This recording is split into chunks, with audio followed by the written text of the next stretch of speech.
Very good. നിങ്ങൾ വളരെ ഭംഗിയായ account maintain ചെയ്തിട്ടുണ്ട്. മൊത്തം 75,000 രൂപ ഉണ്ടായിരുന്നു, അത് ഉടനെ ബാങ്കിലിട്ടു. ബസ് കളക്ഷൻ അത് 16,646 രൂപ ഉണ്ടായിരുന്നു, അതും ബാങ്കിലിട്ടു. ശരി.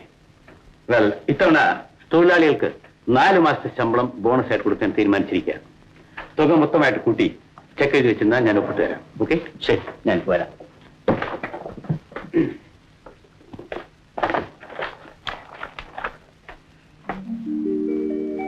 Good morning. Good morning. Good morning. Good morning. ഒരു പെൺകുട്ടി വന്നാൽ നോക്കാൻ കൂടെ സമയമില്ല അല്ലേ? ക്ഷമിക്കണം, ഞാൻ കുറച്ച് ബിസി ആയിപ്പോയി. ശരി, വരണം. എങ്ങോട്ട്? കിടക്കമുറിയിലേക്ക്. നിങ്ങൾ പറഞ്ഞ പോലെ കേട്ടാ മതി. No further questions. മുതലാളി അർജന്റായി ഈ കണക്കൊന്ന് എഴുതി കാണിക്കാൻ പറഞ്ഞിരിക്കുകയാണ്. അതിലും അർജന്റായിട്ടുള്ള കാര്യമാണ് മുതലാളിയുടെ മകൾക്ക്. ഡാഡി പറഞ്ഞിട്ടാണ് ഞാൻ വന്നത്. മുതലാളി പറഞ്ഞതുപോലെ ചെയ്തില്ലെങ്കിൽ അറിയാമല്ലോ. എന്നാലേ നിങ്ങൾക്ക് വരാൻ പറ്റില്ലെന്ന് ഞാൻ ഡാഡിയോട് പറഞ്ഞു. അയ്യോ, വേണ്ട വേണ്ട, ഞാൻ വരാം. Okay, good boy, come on.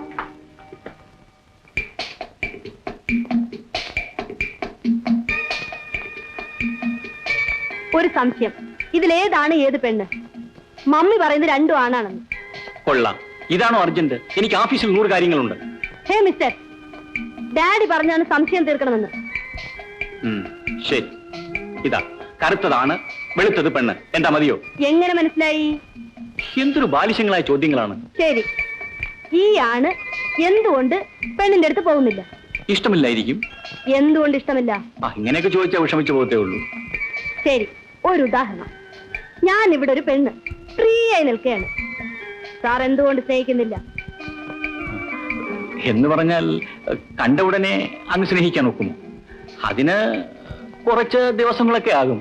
സാധാരണ സാറിന് എത്ര ദിവസം വേണം സ്നേഹിക്കാൻ? ഒരു 2-3 ആഴ്ചയെങ്കിലും വേണ്ടേ? ശരി, സമ്മതിച്ചു. ഇന്നു മുതൽ 3 ആഴ്ചയ്ക്കാവും. എന്നെ സ്നേഹിച്ച് സാറിന്റെ സത്യം പാലിക്കണം. അയ്യോ റോസി, ഞാൻ വെറുതെ കളിതമാശയ്ക്ക് പറഞ്ഞു പോയതാണ്. No argument. എന്നാലേ കളി കാര്യമായെന്ന് ഞാൻ ഡാഡിയോട് പറഞ്ഞേക്കാം. അയ്യോ Rosy. Mister Paulose, sir, sir, നിങ്ങൾ അവിടെ എന്ത് ചെയ്യുന്നു? നിങ്ങളെ ഞാൻ ഏൽപ്പിച്ചിരുന്ന ജോലിയെല്ലാം നിങ്ങൾ ചെയ്ത് തീർത്തോ? ഞാൻ ഓഫീസിൽ നിന്നപ്പോ മുതലാളിയുടെ മകൾ അവിടെ എന്നെ അന്വേഷിച്ച് നാട്ടിൽ നിന്ന് ഒരാൾ വന്നിരുന്നു. ഓ, അതിനിടയിൽ ഇവിടെ ഒന്ന് ശല്യപ്പെടുത്തിയിരിക്കല്ലേ? She's a naughty girl. പക്ഷെ വളരെ ഇന്നസെന്റ് ആണ് മുതലാളി. Thank you Mister Innocent. By the by, നിങ്ങൾ എസ്റ്റേറ്റിൽ പോയി 50,000 രൂപ വാങ്ങിച്ചിട്ട് വേണം. Take my car, okay? ശരി മുതലാളി. ഒന്നുമില്ല ഡാഡി, ഡാഡിയുടെ വടി കൊണ്ടതാണ്. സോറി. ഞാൻ പണ്ടത്തെ പട്ടിണി തൊമ്യാശാനൊന്നും അല്ല. ഇപ്പം എന്റെ മകന്റെ നിലവാരം എന്തോന്നറിയാമോ? അവൻ ആ മോട്ടാർ കമ്പനി, അവന് ശമ്പളം എന്തുവാ എനിക്ക് പറഞ്ഞു, അവന് പറഞ്ഞൂടാ, അവന്റെ മുതലാളിക്ക് പറഞ്ഞൂടാ. അങ്ങനെ അതിന്റെ കിടപ്പ് എല്ലാം അറിഞ്ഞതിന് ശേഷമാ 5,000 രൂപ പൗലോസിന് സ്ത്രീധനം കൊടുക്കാമെന്ന് പെണ്ണു വീട്ടുകാർ സമ്മതിച്ചത്. അത് ന്യായമാ. 4 പേര് കേട്ടാലും ഇരക്കാത്തൊരു തുക നമ്മൾ ചോദിക്കരുത്. നീ പോയി നമ്മുടെ അവിടുന്ന്. എന്റെ മോനെ കിട്ടണമെന്നുണ്ടല്ലോ. അവന്റെ സ്ത്രീധനത്തിന് 5,000 രൂപയും ബംഗ്ലാദേശൻ ടാക്സ്, സർചാർജ്, പഞ്ചായത്ത് കരം ഇതെല്ലാം കൂടെ ചേർത്ത് 6,000 രൂപ ഇവിടെ കൊണ്ട് നോക്കണം. കല്യാണപ്പണത്തിനും നികുതി ഉണ്ടോ തോമച്ച? ഇനി കല്യാണത്തിലല്ലോ, അതിന്റെ മറ്റെല്ലാ കാര്യത്തിനും നികുതി വരും. കിടന്നാ നികുതി, ഇരുന്നാ നികുതി, നിന്താ നികുതി എന്ന് വേണ്ട സാമാനങ്ങൾക്കൊക്കെ ഭയങ്കര വിലയാ. അതുകൊണ്ടാ ഞാൻ 1000 രൂപ ഇവിടെ കൂട്ടിയത്. എടാ മോനെ, ഞാനേ ആ പെണ്ണു വീട്ടുകാർക്ക് വാക്ക് കൊടുത്തു. നീയും ലോനാപ്പിയും കൂടെ പോയി ആ പെണ്ണിനെ ഒന്ന് കണ്ടുകളാ. ഇപ്പൊ എന്തിനാത്ര ധൃതി? ഓരോരോ കാര്യങ്ങൾ തലയ്ക്ക് മീതെ നിൽക്കുകയാണ്. അതൊക്കെ ഒന്ന് തീരട്ടെ.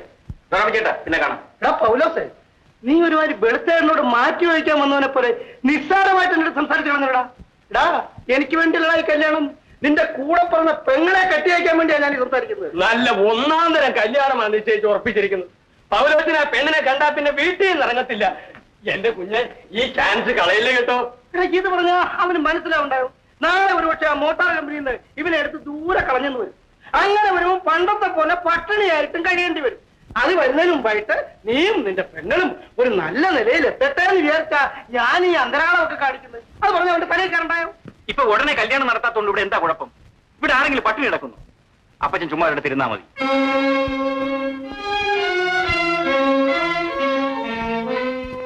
ഞാൻ ഇരുന്നോളാം അവിടെ.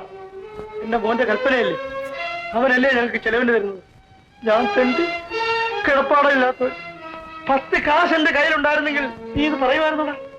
എന്താ പൊക്കോ പൊക്കോ. കാര്യം പറഞ്ഞാൽ മനസ്സിലായില്ലെങ്കിൽ അപ്പച്ചന്റെ ഇഷ്ടം പോലെ വിചാരിച്ചോണം. ആ എമ്പോക്കി, നിന്റെ ചക്കാത്ത് ചോരം നിന്ന് നീ പറയുന്നതും കേട്ട് ജീവിക്കാൻ ഈ തൊമ്മിയാച്ചാനെ കിട്ടത്തില്ലടാ. നിന്റെ ശമ്പളമോ സ്ത്രീധനത്തുകയും കൊണ്ട് ജീവിക്കാന്ന് വിചാരിച്ചാലടാ ഞങ്ങൾ നിന്നെ വളർത്തിയെടുത്തത്.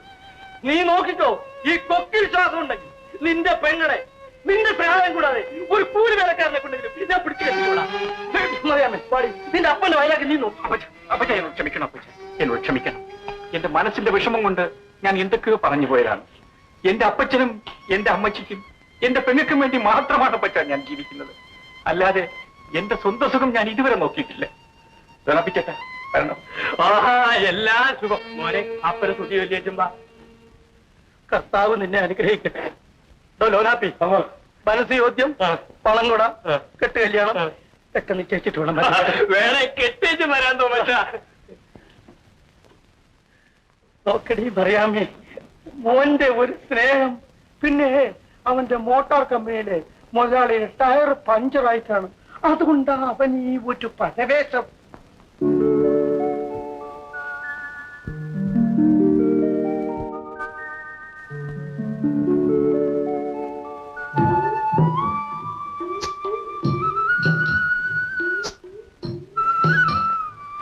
എന്നാ മോനെ എത്ര തോനെ ആലോചിക്കുന്നേ? ഞാൻ എന്റെ കല്യാണ പെണ്ണിനെ പറ്റി ആലോചിക്കുകയാണ്. അതെല്ലാം നല്ല ഭംഗിയായിട്ട് നടക്കും. ആവും, അവൾ എന്നെ തന്നെ പ്രതീക്ഷിച്ചിരിക്കുകയായിരിക്കും. തീർച്ചയായിട്ടും. ഞാൻ ഇന്ന് എന്നെ പെണ്ണ് കാണാൻ ചെറുക്കനെ കൊണ്ട് ചെല്ലാന്ന് പറഞ്ഞിട്ടാ പോന്നിരിക്കുന്നേ. ഞാൻ അവളെ വഞ്ചിക്കുന്നത് മഹാഭാവമാണ്. അയ്യോ ചെയ്യല്ലേ, മഹാഭാവം. എന്റെ അപ്പനമ്മമാരുടെ കണ്ണീരിന്റെ മുമ്പിൽ ഞാൻ നിസ്സഹായനാണ്. അതാണ് കുഞ്ഞേ ആ സ്നേഹം ഞാൻ മറ്റൊരാൾക്ക് നിഷേധിക്കുകയാണ്. എന്റെ മനസാക്ഷിയുടെ മുമ്പിൽ ഞാൻ കുറ്റക്കാരനാണ്. ഓ, വെറുതെ അതും ഇതും ഒക്കെ ആലോചിച്ച് നേരം കളയാണ് കുഞ്ഞൻ. ഞാൻ ഇതിന്റെ പിന്നിലെങ്ങാൻ കുത്തിരുന്നു, ഒന്ന് മയങ്ങിക്കോട്ടെ.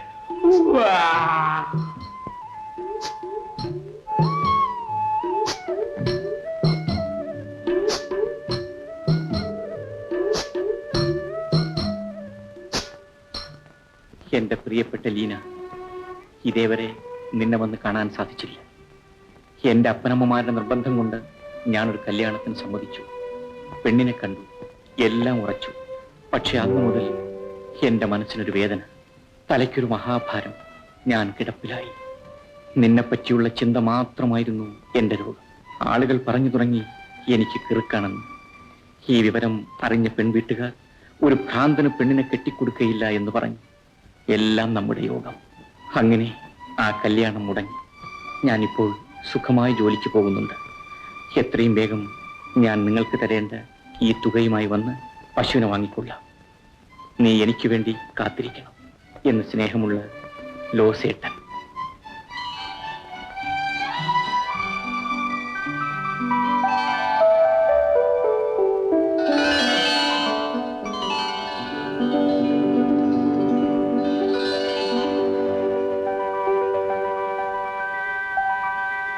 എത്ര നാളുകൊണ്ട് ഞാൻ കയറി ഇറങ്ങി നടക്കുന്നു. കേട്ടോ ചേർത്തി, നാട്ടുകാരെല്ലാം പറഞ്ഞു തുടങ്ങി ഞാൻ ലീനാമയെ കെട്ടാൻ പോകുന്നെന്ന്. ഒരു രണ്ടാം കെട്ടുകാരന് ഒന്നുപോലെ വളർത്തിയ എന്റെ മോളെ കൊടുക്കാൻ എനിക്കിഷ്ടമില്ല. നീ മിണ്ടാതിരി. അതപ്പാ, കല്യാണം നടത്താനാണെങ്കിൽ എന്നെ കെട്ടിയിട്ടടിച്ചാൽ പോലും 4 കാശില്ല. ചേട്ടൻ ഒന്നുകൊണ്ട് വിഷമിക്കേണ്ട, എല്ലാ ചെലവും ഞാൻ നോക്കിക്കൊള്ളാമെന്ന്. അത് പാടില്ല. നിന്റെ കയ്യിൽ നിന്ന് പണം വാങ്ങിച്ചിട്ട് ഞാൻ എന്റെ പെണ്ണിനെ വിൽക്കാനോ? അങ്ങനെ നാണ്യതാകപ്പേരേട്ടൻ ചിന്തിക്കരുത്. ഞാൻ കിട്ടുന്ന പെണ്ണിന് വേണ്ടിയാ ഞാൻ ചിലവാക്കുന്നത്. ഇതാ 500 രൂപ ചേട്ടൻ പിടിച്ചാട്ടെ. അതപ്പാ, ഒന്നും പറയണ്ട, ചേട്ടൻ ഇത് വാങ്ങിച്ചാട്ടെ. അന്ന് എഴുതി വിറ്റ 15 സെന്റ് സ്ഥലം ഞാൻ ലീനാമയുടെ പേർക്ക് തിരിച്ചു നേടിക്കും. മോളെ, നിന്നെ താറാവുകാരൻ അന്തപ്പന് കെട്ടിച്ചു കൊടുക്കാൻ ഞാൻ ഉറച്ചു. എനിക്ക് ഈ കല്യാണത്തിന് ഇഷ്ടമില്ലപ്പോ. പിന്നെ നിന്നെ തോന്നിയ പോലെ വിട്ടേക്കട്ടോടി. നാളെ പള്ളിയിൽ വെച്ച് കൂട്ടിച്ചോദ്യമാ, പറഞ്ഞേക്കാം. എന്ത് ചോദ്യമാണെങ്കിലും എനിക്ക് വേണ്ട. ഞാൻ ഈ കുടിയനെ കെട്ടത്തുമില്ല. കുടിയൻ എങ്ങനെങ്കിലും ഈ ഭാരം ഒന്ന് ഒഴിച്ചു കളയാമെന്ന് വെച്ചപ്പോൾ അവർക്ക് പിടിക്കത്തില്ല. എന്നെ കൊന്നു കളഞ്ഞാലും ശരി, ഞാൻ ഈ കല്യാണത്തിന് സമ്മതിക്കത്തില്ല. അന്തപ്പാ ഏതായാലും കുറച്ച് ദിവസം കൂടി ക്ഷമിക്കും. ചേട്ടന് ഇഷ്ടമില്ലെങ്കിൽ അത് പറഞ്ഞാൽ മതി. അല്ല, ഒന്നാം തരം ബി എക്കാരി പെമ്പിള്ളേർ എന്റെ പിന്നാലെ നടക്കണമെന്ന് കെട്ടണമെന്നും പറഞ്ഞു. ഓ ചുമ്മാ പേടിപ്പിക്കാതെ. ആ പേടിക്കേണ്ടത് ചേട്ടനാ. കണ്ടെന്ന ഒരുത്തൻ പശുവിനെ മേടിക്കാൻ വന്നതും രാത്രി ഇവിടെ കഴിഞ്ഞു കൂടിയതും ബാക്കി നടന്ന കാര്യങ്ങളെല്ലാം നാട്ടുകാർക്ക് അറിയാവുന്നതാണ്. പശുവിനെ വാങ്ങിക്കാൻ വന്നാൽ എന്താടാ കുഴപ്പം? കുഴപ്പമൊന്നുമില്ല, 3 മാസം കഴിയുമ്പോഴറിയാം.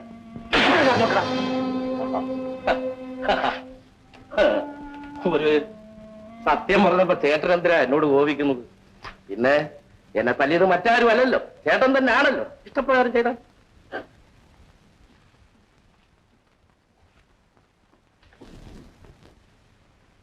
അന്തപ്പാ നില്ല, ഞാനിവിടെ വരാം.